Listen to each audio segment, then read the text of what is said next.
ស្គាល់ we hope you ហើយតាមដានក៏យូរដែរហើយឃើញគេក៏ប្រើបាត់ច្រើនដែរចង់សាកយកទៅប្រើដែរតែខ្លាចខ្លួនឯងប្រើអត់ត្រូវដូចគេកុំបារម្ភអំពូមីង we hope គឺបកកែខ្លាំងណាជួយបំបត្តិបញ្ហាក្តៅកាហាយបាត់ដៃបាត់ជើងស្ពឹកដៃស្ពឹកជើងដោយសារមានបញ្ហាលើសជាតិអាស៊ីតបញ្ហាលើសជាតិស្ករទឹកនោមផ្អែមអាការៈក្តៅកាហាយចាក់ឈីបក្តៅដូចគេយកអំបិលម្ទេសយកមកប្រឡាក់ហ្នឹងគឺបាត់លឿនមែនតើជាពិសេសមានគោលការណ៍សុខភាពមានការតាមដានត្រឹមត្រូវអំពូមីងយកទៅប្រើមិនបាច់ភ័យបារម្ភខ្លាចប្រើអត់ត្រូវទេអាចចូលទៅស្ដាប់សាក់សីដែលគាត់ប្រើបានផលបានបាត់ទាំងអស់គ្នាហូបជាមែនណាវាហូបជាមែនបកកែណាតាមនេះដេកអត់លក់កុហលកាហាយក្តៅជើងនេះហូបហូបហ្នឹងទៅវាហូបដឹងតែហូបជាហើយទិញអាហ្នឹងហូបអត់ខុសទេព្រោះខ្ញុំបានជាមុនគេនៅភូមិព្រៃកព្រិតហ្នឹងស្រុកឌុកមាសហ្នឹងវីហូប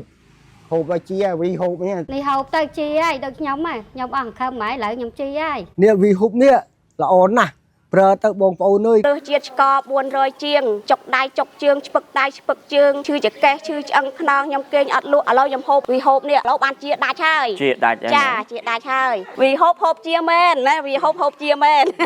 បកកែណាតាមនេះខ្ញុំជាមែនខ្ញុំជាពិតមែនរហូតដល់កូនខ្ញុំប្រើផាទៀតកូនធ្វើប្រើថ្នាំនឹងជាដែរឈឺសន្លាក់ឈឺអី